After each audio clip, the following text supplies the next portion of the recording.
एमिति कौन है हठात कि बाप घर को आसबाक पड़ला। आउ दीर्घ 2.5 वर्ष पर मो पीस नानी मान सहित मते देखा है। वीडियोटी स्टार्ट करबा आगु गोटे सत कथा कहले मो झियारी कौन मो परिका देखा होची कि नणंद राणी देइथिबा सुंदरिया साड़ीटे पिंधिकी मु बाहरी पड़ली एबे मो बाप घर को जीवा पैंका आ एबे मु फुल एक्साइटेड अछि। पचारिबा आगुरु आगुतिरे कहि दोची ए साड़ीटी ऑफलाइन नु किना हेची ऑनलाइन नु नुए। चलंतु आ डेरी न करके जल्दी जल्दी घर को जीवा आ जीवा आगुरु ठाकुमा को नमस्कार करथिले आ सब दिन परिका ठाकुमांकर गोटे ही कथा जल्दी जल्दी पळे आसीबु रहिबु ना बेसी दिन मित्रे भी बाप घर को बेसी दिन नुहे मो मात्र गोटे दिन पैंका जाउची ठीक सासु मां को गेला कर देकी मु बसी पड़थिली ऑटोरे तू गोटे दिन पैंका जाउची सेति पय समय नष्ट करबा को बिल्कुल भी जाउनी सेतिपय बा टुंगु टुंगु हे दौड़ुची इबा आगुरु मिठा मिठी टिके घर पैंका किना किनी कर देइथलु तापरे जाइकिना पहुंची आइथलु मो पीसी नानी को घरे माने औपदारे। अच्छा औपदारो किए मो वीडियो देखुचंदी कमेंट माध्यम रे निहाती कहबे। आउ घरे आसी पहुंचला परे हम पीसी झियारींकर गपसप टिके स्टार्ट हेइतला आ ये होची मो झियारी आ मु होची तांको झियारी। एबे आपण मानन कहूची आमे सब आसीबार कारणटी कोन अनो मो जेजेमा को जिबार हे गलानी वर्षे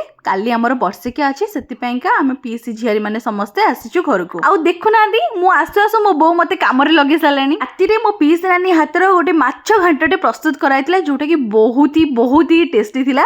आउ केते वर्ष परे जाकी ता हाथ खाइबा टिके मो पाटी रे बाजिला। आउ सकाळ सकाळ उठी कि देखले बेलको समस्त परिवा कटाकटी काम रे व्यस्त अछंती मो पीसी नानी मो सान बो मो बड़ बो मो भौणी मो बो मो घरे मो ए जिंसटी आगुरु देखि आसे श्राद्ध हो कि वर्षिकिया हो कि जे कोनोसी भोजी भात हो राती अधरु मो सान बो आ बो माने परिवा काटिया पई बसी पड़ी थांती। कोन आपण मानक घरे भी एमिति हुए कि निहाती कहबे हला।